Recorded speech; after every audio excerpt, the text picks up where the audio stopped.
Hey guys, Justin with Deep Dive Stocks here with another data dive. Today we're going to be looking at Twitter, and there's some pretty interesting findings. So let's go ahead and get started.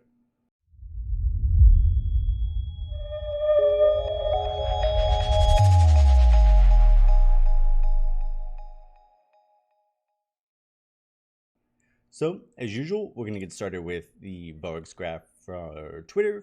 We're from the 8th this Friday.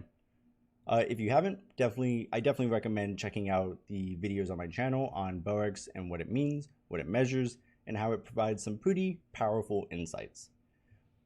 There's a few things that we kind of want to just familiarize ourselves with Twitter's VoEx before we get started. The first is that in July of 2021, VoEx was starting to spike into the inhibition zone during this leg up in price.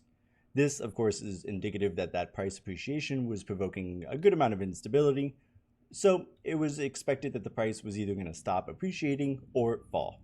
And it did a little bit of both. It fell a little bit, and then it just flatlined for a while up until November of 2021, when VoEx fell into the propagation zone on the 27th of October 2021. As with most times that a stock's VoEx falls into the propagation zone, especially if it occurs during a price fall or price depreciation, the stock's price continued to fall quite significantly. But it wasn't until recently that VoEx kind of sprouted up above the propagation zone, a little bit into the inhibition zone, and then now definitely into the inhibition zone.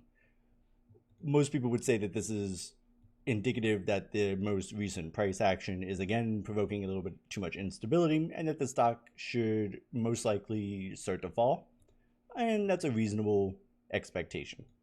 But what caught my attention the most with the Twitter's VoEx that I didn't really catch before was this VoEx spike that occurred in the beginning of March.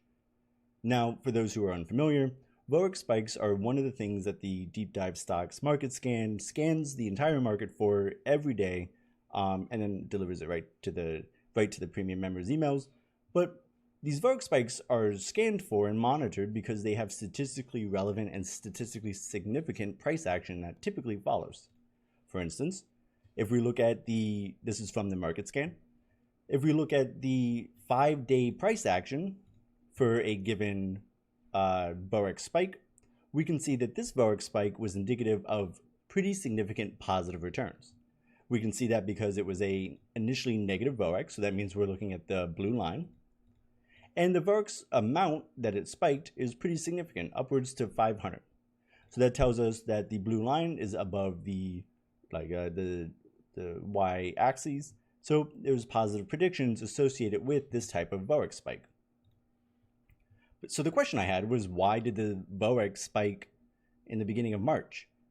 We didn't know that Tesla purchased or took a 10% stake in Twitter until the 4th of April.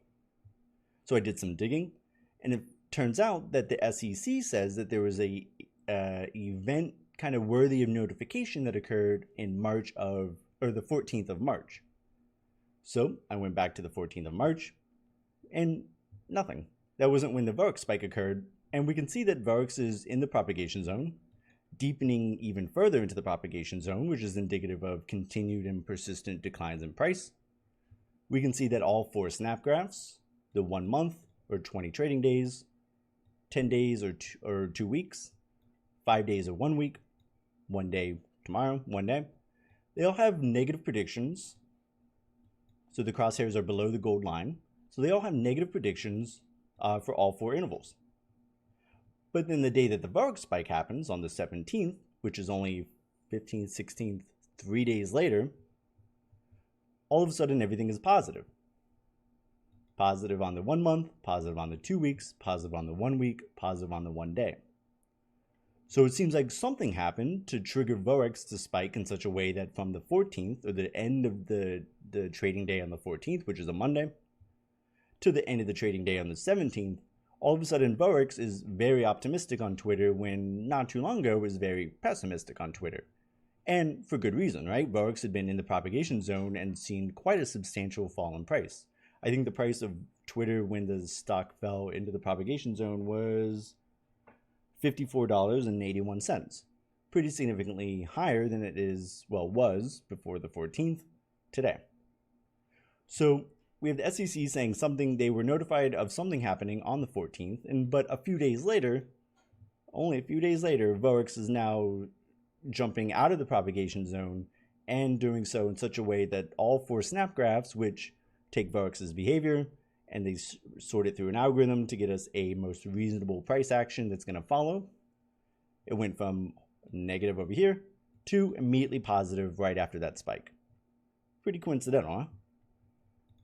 But now our question is, we missed the boat on the price appreciations. Maybe it didn't pop up on the market scan. Maybe you don't have the market scan. You should get the market scan. What's the price going to do now? That's the big question. So VoEx is climbing into the inhibition zone just like it did last year, which is again telling us that the most recent stock price action is provoking too much instability. So the most likely outcome is that it's going to be pushed down.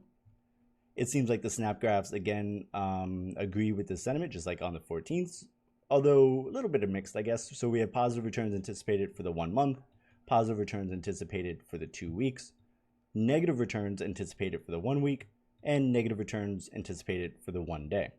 So we still have some bearish outlook on the short term, but surprisingly some bullish outlook on the long term. Moving to the expected price range graphs, on these dotted lines represent the 68% probability price action as per calculated by the implied volatility. And again, kind of what's interesting here is that we see that Twitter appreciates more or rises more than the expected price range or above these dotted lines only 2 times. I guess there's 3 times, right? And 2 of them, the first one is most recently when it was announced on the 4th of April that Tesla now owned a significant portion of Twitter. And then in the beginning of March, when VoEx seemed to know that Tesla purchased a large portion of Twitter. And then once more before in the end of January. So since the start of the year, the price for Twitter has only risen above the 68% probability 3 times. 2 of them are directly related to Tesla. The implied volatility here is just, obviously it climbed during the most recent price appreciation, but now it seems to be falling. But nothing really to write home about. Now, shorting, on the other hand, definitely something to write home about, right? Like shorting since the right beginning of April skyrocketed on Twitter, and it seems to still be climbing, which gives us some mixed, some people say that increased shorting is bullish because eventually those shorters have to buy those shares back. This is true, but I feel like on the more near term or shorter time frame horizon, it's pretty bearish, right? Like you're not going to short something that you don't think that you can then repurchase at a later price for a lower price. So although in the future it might provide some sort of support where the shorters become kind of like this passive bid, in the near term it definitely, I think, indicates some bearish outlook. The options currently are, so on the left we have the current options, on the right we have the change in the options where the bars indicate the change in that options open interest from the day prior, and the slight squiggly lines represent the average change in that strike average daily change for the past month. So we see that today a huge portion of $55 calls were closed, or some 400% difference from Thursday's close. In terms of the options layouts themselves, it's a relatively healthy options layout. We have a healthy amount of out-of-the-money calls, a decent amount of in-the-money calls, but we have a really appreciable amount of, or at least the majority of the puts are out of the money, which is something that you always kind of like to see. They add some nice passive bid as the price lowers, at least for the bulls out there. We see that Twitter is not in a gamma squeeze. It has positive gamma. And the only other interesting thing, at least Twitter specific here, is that the expected price range table, which is the same data as the expected price range graph from above, except in table form and extended out a little bit more. We see that since the snap graphs indicate negative returns over the next 5 days, we can expect a price of at least $42.41 to be our lower limit for Twitter, or a plus or minus 8.26%.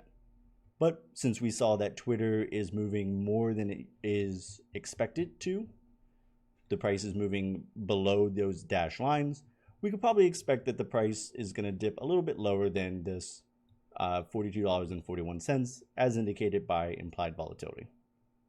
So that's all I have for Twitter for you guys. Let me know what you guys think. Do you guys think it's odd that only after 2 days from the 14th to the 17th, VoEx all of a sudden switches quite drastically from almost a completely pessimistic bearish outlook to an obscenely bullish outlook? And this occurred, again, only 2 days after the SEC says kind of a notice filing event occurred.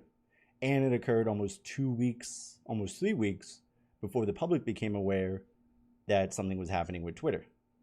Let me know. Thank you for watching. This has been a data dive with Deep Dive Stocks on Twitter. If you guys are interested, I have a ton of other videos on my channel. I also have a lot of educational primers on the website, deepdivestocks.com. And if you want to become a member and start receiving either notifications on the VoEx Spikes or the other components of the market scan, just head over to deepdivestocks.com/membership and become a member. All right, guys, I'll see you guys later. Bye.